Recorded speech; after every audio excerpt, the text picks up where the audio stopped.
What's good? It's Jimmypocketts. Big announcement. I'll be out in Vegas in May. I'm excited to play a few sessions out there.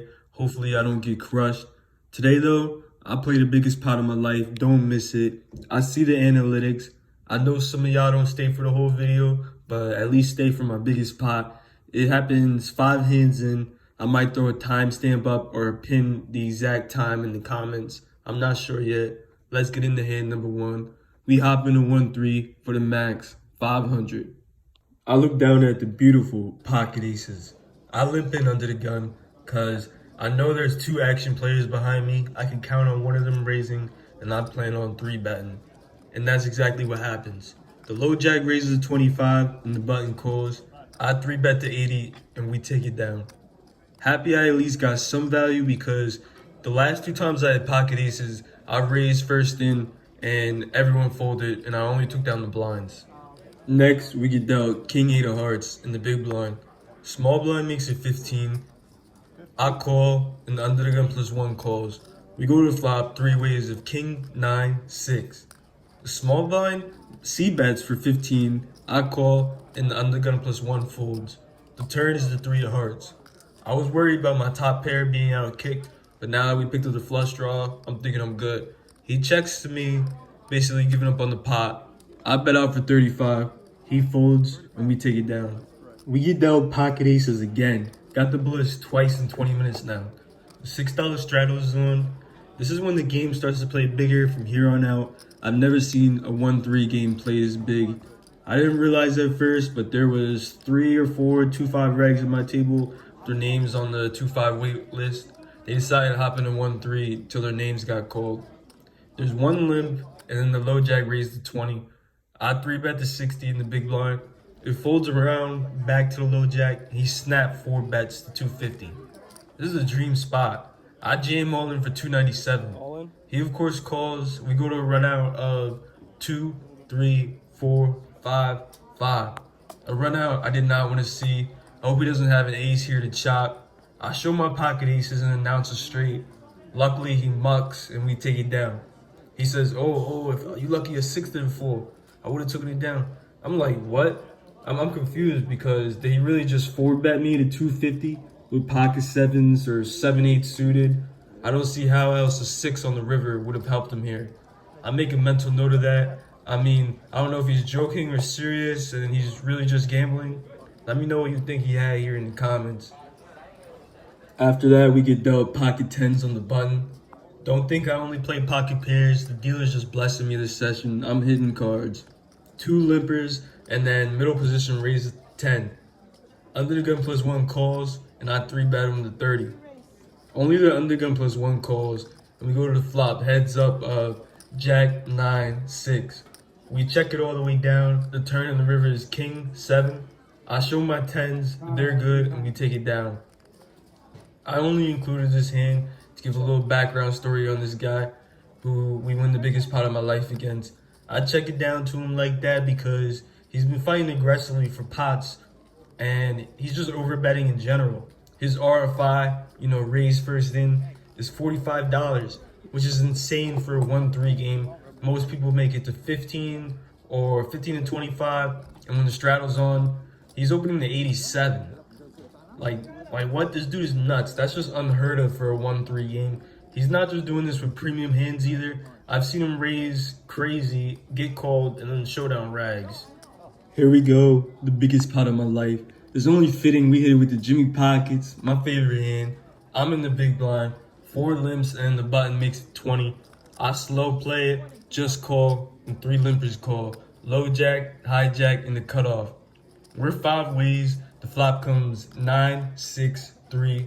I check, low jack checks, and then the crazy guy from the previous hand in the hijack, he bets out 40. Only the cutoff and me call. 3 ways now. The turn is the 5 of hearts. I check it over to him again. He's an aggressive player. I don't want to scare him by leading first, and then he jams all in for 354 in the hijack. The cutoff's a little reluctant to fold. He thinks for like 30 seconds before folding. Now it's on me. This puts me in a tough spot. I mean, I was hoping he just bet instead of jamming. I start tanking. Bro, this is like a tough spot. Like I said, it's the longest I ever tanked for. It's about 2 minutes. When he jams all in like that, I start thinking maybe he has a set of nines or sixes. He could easily have two pair here. This guy's range is wide. He's wild. He could have any two cards. And I played a session with him about a month ago where he jammed all in. I called him and he had pocket aces. He won. So he could have easily have an overpair here too. I hope he's not watching this, I don't want to expose what I think are tells. He's a reg. I know we're definitely going to play again. He kind of sloppily puts his chips in, trying to act confident where they spilled all over the place. And while I'm tanking, he's almost not even paying attention. He's looking around the poker room, trying to act so relaxed. Then when I see him grab his drink and take a sip, kind of how Nick Airball does on Hustler Casino Live when he's bluffing. When he beat me in the pocket aces, with the pocket aces hands a few sessions ago, he didn't act like this. This sways my decision. I call. The river is the 10 of diamonds. I show my jacks. They're good, and we take it down. He shows 9-8 offsuit for just top pair on the flop. I win the biggest pot of my life. I get payback. I'm feeling good. Kind of how like Mike did from Rounders when he beat KGB. Let's go. He gets up. I don't know where he goes. I think he asked for a table change. We got him. He's out of here.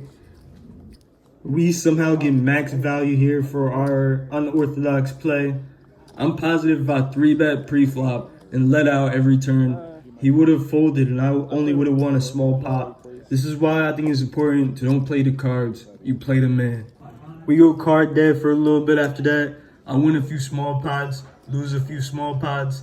Then about 1 hour later, we get down ace-king under the gun. I limp it under the gun again. I want to stay balanced for whoever's paying attention. That's why I always limp it under the gun for this session at least. Under the gun +1 makes it 11. Middle position calls, and I 3-bet to 30. They both call. I've been 3-betting often at this point, so I'm not surprised when they both call. We go to flop 3 ways of king, jack, 8 with 2 hearts. I c-bet for 30. They both fold, and we take it down. I look down at pocket queens in the cutoff. The low jack opens for 11. The high jack calls, and I 3-bet 35. They both call. We're 3 ways, and the flop comes 7, ace, 10. It checks to me, so I c-bet for 40, trying to represent having an ace here. Low jack folds, and the high jack snap raises to 100. He's an OMC. In my experience, when they check min click you like that, they always have it. I lay it down. This is the second time he's checked min clicked my bets like that this session though. So I can't help but think maybe he got one over on me. Last hand of the night, I look down at Jack 9 of clubs. Under the gun raises a 15. I call. And the under the gun +1 cut off button and the big blind call. We're 5 ways. Flop comes ace, queen, 7. It checks around. The turn is a 6 of clubs. We pick up a flush draw. It checks to me, and I was getting ready to bet, but I see the cutoff grab chips like he's getting ready to bet. So I check it over to him. He bets out 30.